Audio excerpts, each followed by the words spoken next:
Chapter 6 of the Count of Monte Cristo by Alexandre Dumas.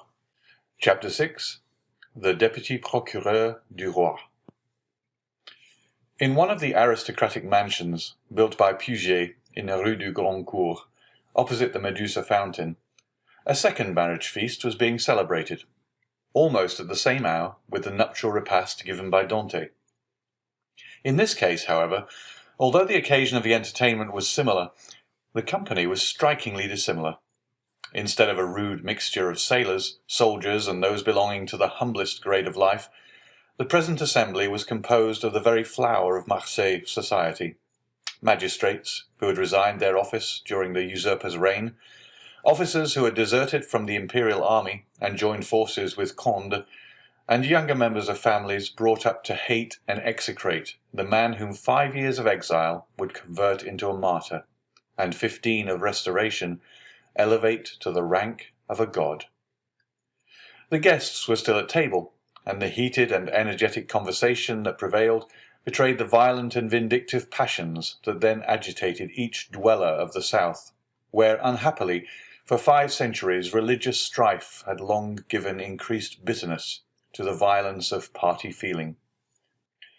The emperor, now king of the petty island of Elba, after having held sovereign sway over 1/2 of the world, counting as his subjects a small population of 5,000 or 6,000 souls, after having been accustomed to hear the Vive Napoleon of 120 millions of human beings uttered in 10 different languages, was looked upon here as a ruined man, separated forever from any fresh connection with France or claim to her throne. The magistrates freely discussed their political views. The military part of the company talked unreservedly of Moscow and Leipzig, while the women commented on the divorce of Josephine. It was not over the downfall of the man, but over the defeat of the Napoleonic idea that they rejoiced, and this they foresaw for themselves the bright and cheering prospect of a revivified political existence. An old man, decorated with the cross of Saint Louis, now rose and proposed the health of King Louis XVIII. It was the Marquis de Saint-Méran. This toast, recalling at once the patient exile of Hartwell and the peace-loving King of France, excited universal enthusiasm. Glasses were elevated in the air à l'anglais, and the ladies, snatching their bouquet from their fair bosoms, strewed the table with their floral treasures. In a word, an almost poetic fervour prevailed. "Ah," said the Marquise de Saint-Méran, a woman with a stern, forbidding eye, though still noble and distinguished in appearance, despite her 50 years. "Ah, these revolutionists, who have driven us from those very positions they afterwards purchased for a mere trifle during the reign of terror, would be compelled to own, were they here, that all true devotion was on our side, since we were content to follow the fortunes of a falling monarch, while they, on the contrary, made their fortune by worshipping the rising sun.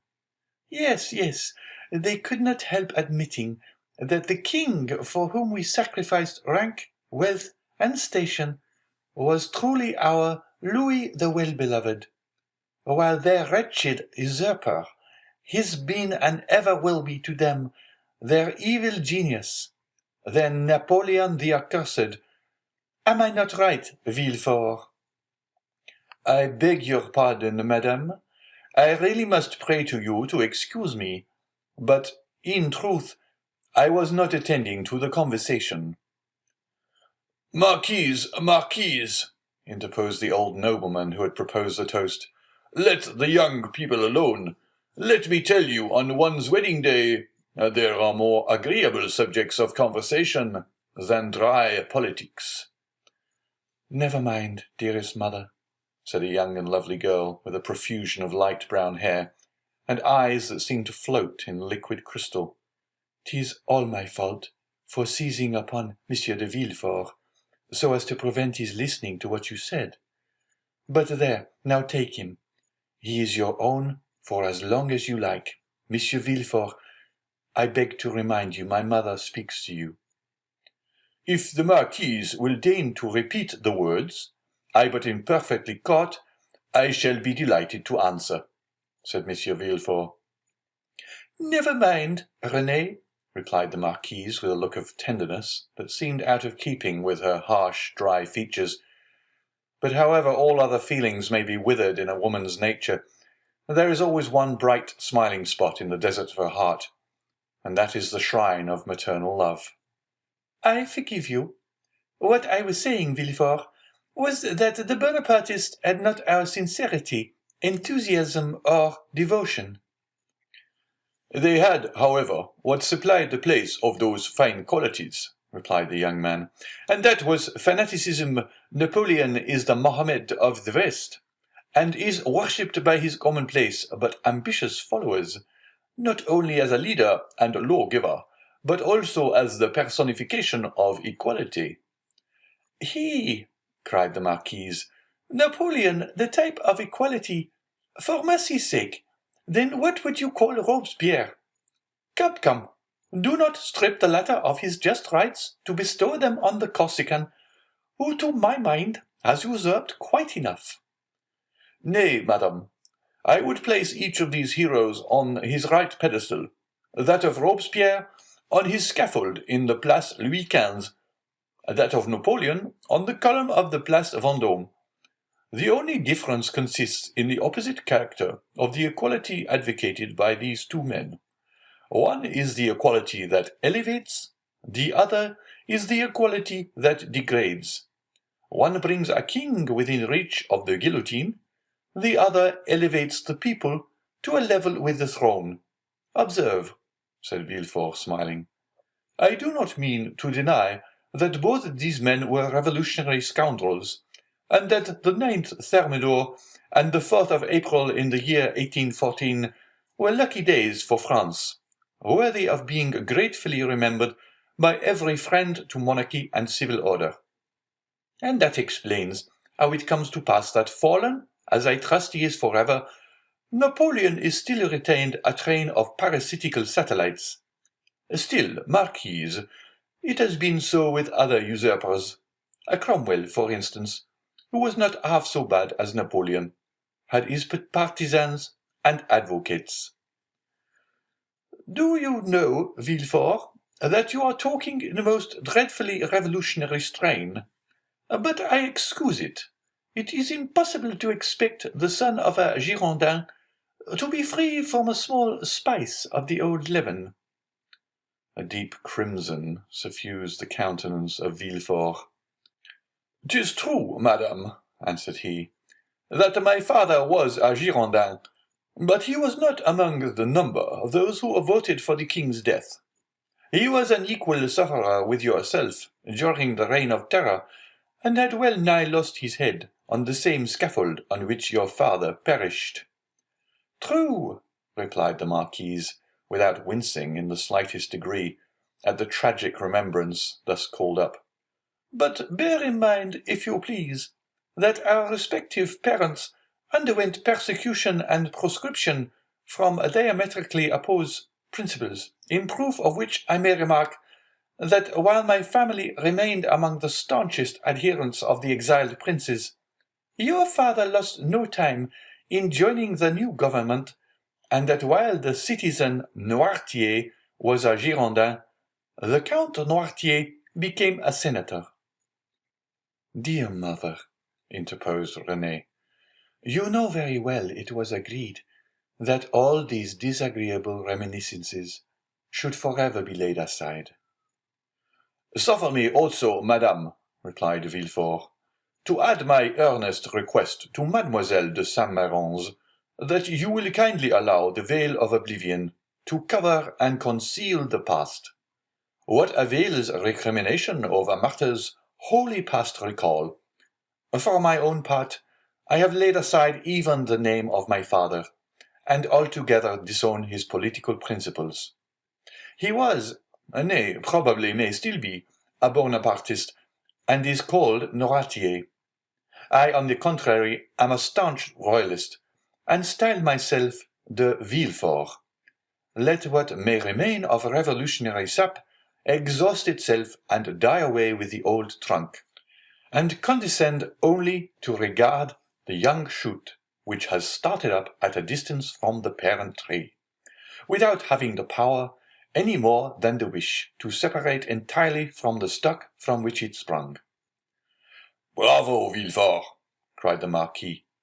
Excellently well said. Come now, I have hopes of obtaining what I have been for years endeavouring to persuade the Marquise to promise, namely a perfect amnesty and forgetfulness of the past. With all my heart, replied the Marquise. Let the past be forever forgotten. I promise you it affords me as little pleasure to revive it as it does you. All I ask is that Villefort will be firm and inflexible for the future in his political principles. Remember also, Villefort, that we have pledged ourselves to his Majesty for your fealty and strict loyalty, and that at our recommendation the king consented to forget the past as I do. And here she extended to him her hand, as I now do at your entreaty. But bear in mind that should there fall in your way any one guilty of conspiring against the government, you will be so much the more bound to visit the offence with rigorous punishment, as it is known you belong to a suspected family. Also, madam, returned Villefort, my profession, as well as the times in which we live, compels me to be severe. I have already successfully conducted several public prosecutions, and brought the offenders to merited punishment. But we have not done with the thing yet. Do you indeed think so? inquired the Marquise. I am at last fearful of it. Napoleon in the island of Elba is too near France, and his proximity keeps up the hopes of his partisans. Marseille is filled with half-pay officers who are daily, under one frivolous pretext or other, getting up quarrels with the royalists. From hence arise continual and fatal duels among the higher classes of persons, and assassinations in the lower. You have heard, perhaps, said the Comte de Salvieux, one of Monsieur de Saint-Méran's oldest friends, and chamberlain to the Comte d'Artois, that the Holy Alliance propose removing him from thence. Yes, they were talking about it when we left Paris, said Monsieur de Saint-Méran. And where is it decided to transfer him? To St. Helena. For heaven's sake, where is that?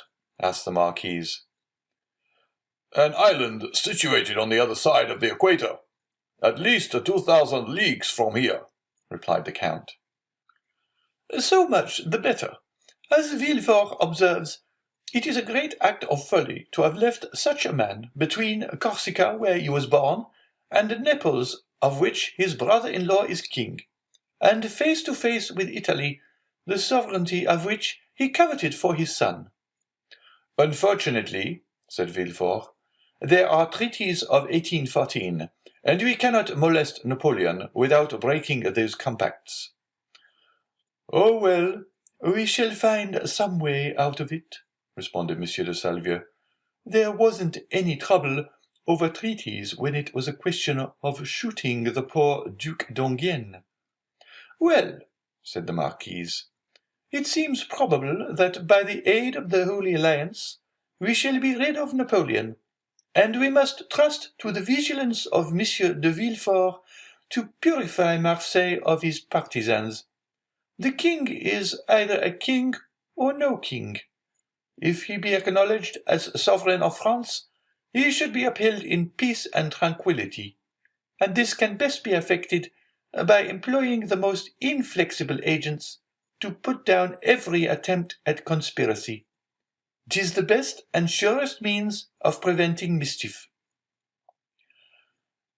Unfortunately, madame, answered Villefort, the strong arm of the law is not called upon to interfere until the evil has taken place. Then all he has got to do is to endeavour to repair it. Nay, madame, the law is frequently powerless to effect this. All it can do is to avenge the wrong done. "Oh, Monsieur de Villefort," cried a beautiful young creature, daughter to the Comte de Salvieux, and the cherished friend of Mademoiselle de Saint-Méran. "Do try and get up some famous trial while we are at Marseille. I never was in a law court. I am told it is so very amusing." "Amusing, certainly," replied the young man, "inasmuch as instead of shedding tears, as at the fictitious tale of woe produced at a theatre, you behold in a law court a case of real and genuine distress, a drama of life. The prisoner, whom you there see pale, agitated, and alarmed, instead of, as is the case when a curtain falls on a tragedy, going home to sup peacefully with his family, and then retiring to rest, that he may recommence his mimic woes on the morrow, is removed from your sight, merely to be reconducted to his prison and delivered up to the executioner. I leave you to judge how far your nerves are calculated to bear you through such a scene. Of this, however, be assured, that should any favourable opportunity present itself, I will not fail to offer you the choice of being present." "For shame, Monsieur de Villefort," said Renée, becoming quite pale. "Don't you see how you are frightening us? And yet you laugh."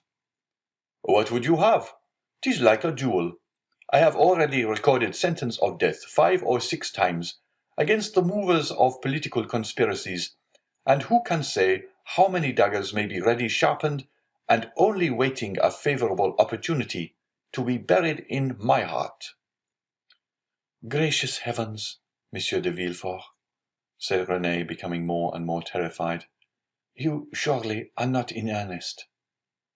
"Indeed I am," replied the young magistrate with a smile, "and in the interesting trial that young lady is anxious to witness, the case would only be still more aggravated. Suppose, for instance, the prisoner, as is more than probable, to have served under Napoleon. Well, can you expect for an instant that one accustomed, at the word of his commander, to rush fearlessly on the very bayonets of his foe, will scruple more to drive a stiletto into the heart of one he knows to be his personal enemy, than to slaughter his fellow creatures merely because bidden to do so by one he is bound to obey? Besides, one requires the excitement of being hateful in the eyes of the accused, in order to lash oneself into a state of sufficient vehemence and power. I would not choose to see the man against whom I pleaded smile, as though in mockery of my words. No, my pride is to see the accused pale, agitated, and as though beaten out of all composure by the fire of my eloquence." Renée uttered a smothered exclamation. "Bravo!" cried one of the guests. "That is what I call talking to some purpose." "Just the person we require at a time like the present," said a second. "What a splendid business that last case of yours was, my dear Villefort," remarked a third. "I mean the trial of the man for murdering his father. Upon my word, you killed him ere the executioner had laid his hand upon him." "Oh, as for parricides, and such dreadful people as that," interposed Renée, "it matters very little what is done to them. But as regards poor unfortunate creatures, whose only crime consists in having mixed themselves up in political intrigues—" "Why, that is the very worst offence they could possibly commit. For don't you see, Renée, the king is the father of his people, and he who shall plot or contrive aught against the life and safety of the parent of 32 millions of souls is a parricide upon a fearfully great scale." "I don't know anything about that," replied Renée. "But, Monsieur de Villefort, you have promised me, have you not, always to show mercy to those I plead for?" "Make yourself quite easy on that point," answered Villefort, with one of his sweetest smiles. "You and I will always consult upon our verdicts." "My love," said the marquise, "attend to your doves, your lapdogs, and embroidery. But do not meddle with what you do not understand.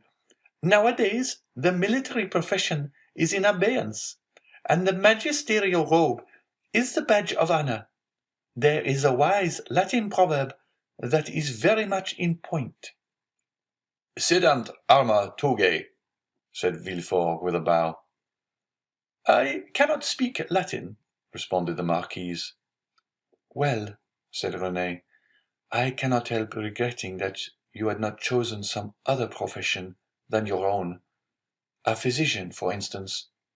Do you know, I always felt a shudder at the idea of even a destroying angel. Dear, good Renée, whispered Villefort, as he gazed with unutterable tenderness on the lovely speaker.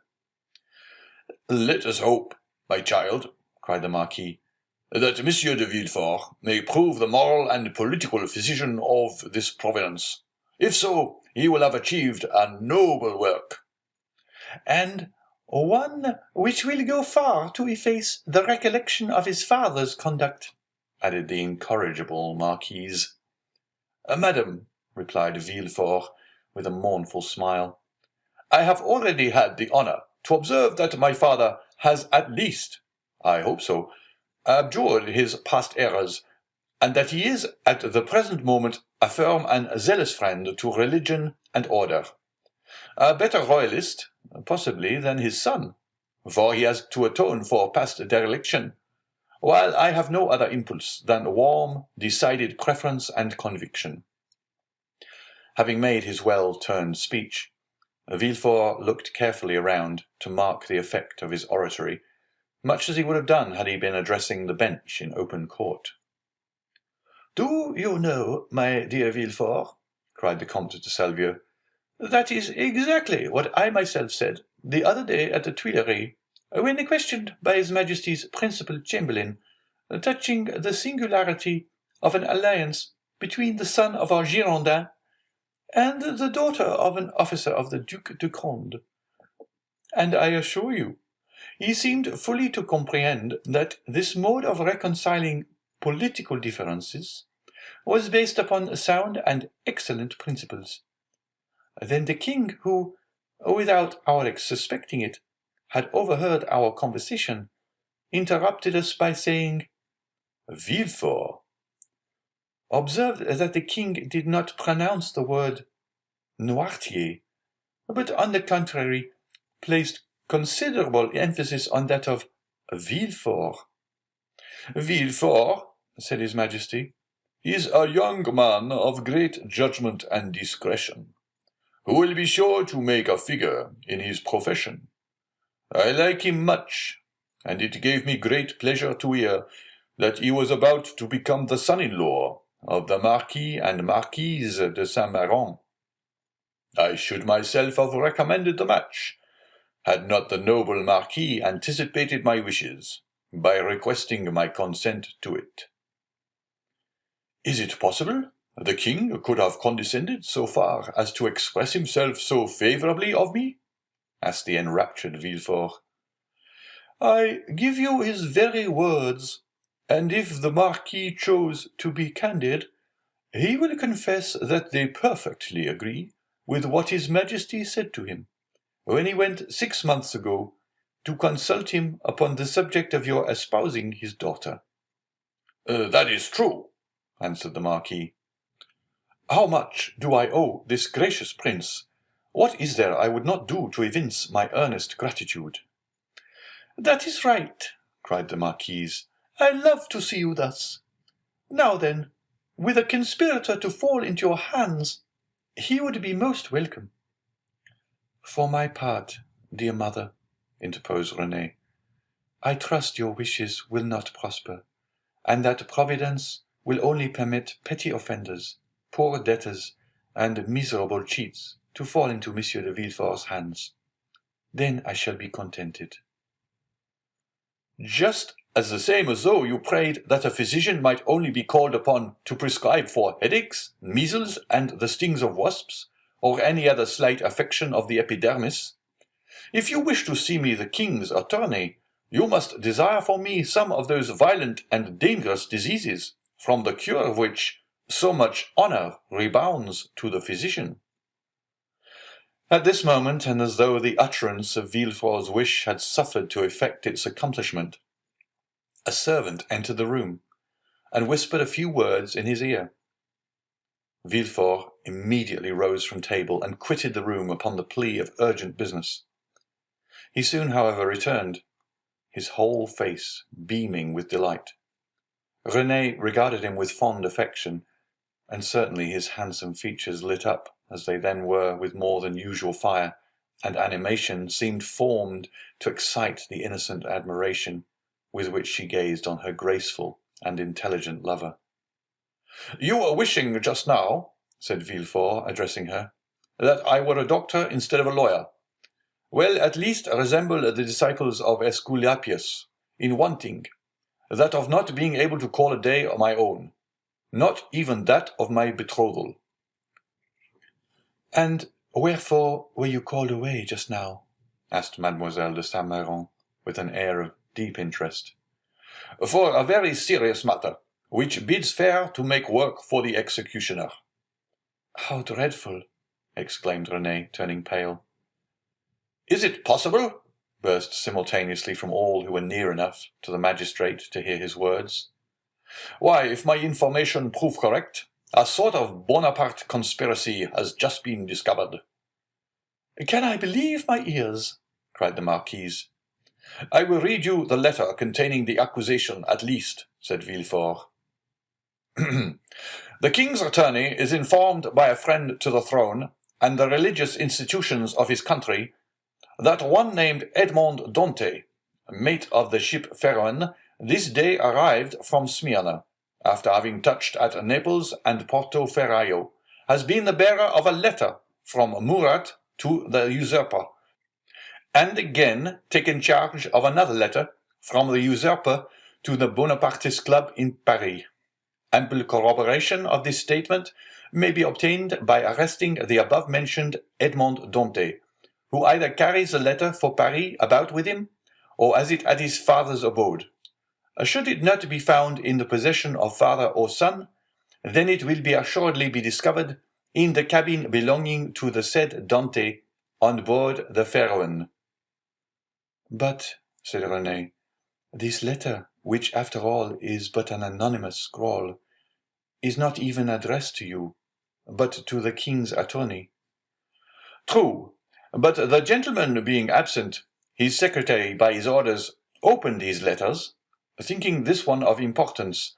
He sent for me, but not finding me, took upon himself to give the necessary orders for arresting the accused party." "Then the guilty person is absolutely in custody?" said the Marquise. "Nay, dear mother, say the accused person. You know we cannot yet pronounce him guilty." "He is in safe custody," answered Villefort.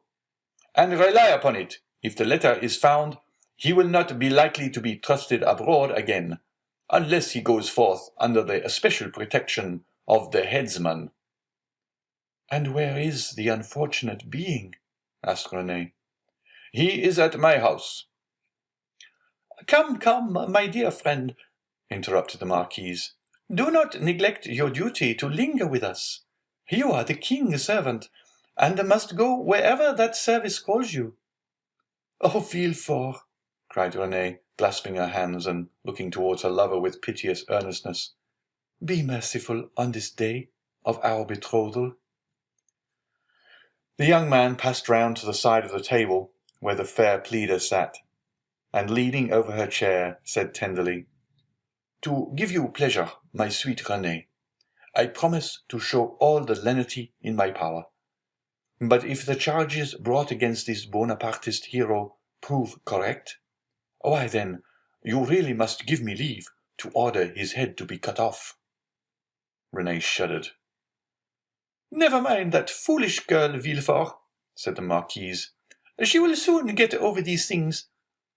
So saying, Madame de Saint-Méran extended her dry, bony hand to Villefort, who, while imprinting a son-in-law's respectful salute on it, looked at Renée as much as to say, "I must try and fancy it is your dear hand I kiss, as it should have been." These are mournful auspices to accompany a betrothal, sighed poor Renee. Upon my word, child, exclaimed the angry Marquise, your folly exceeds all bounds. I should be glad to know what connection there can possibly be between your sickly sentimentality and the affairs of the state. Oh, mother, murmured Renee. Nay, madam, I pray you pardon this little traitor. I promise you that, to make up for her want of loyalty, I will be most inflexible severe. Then casting an expressive glance at his betrothed, which seemed to say, Fear not, for your dear sake my justice shall be tempered with mercy. And receiving a sweet and approving smile in return, Villefort quitted the room. End of chapter 6.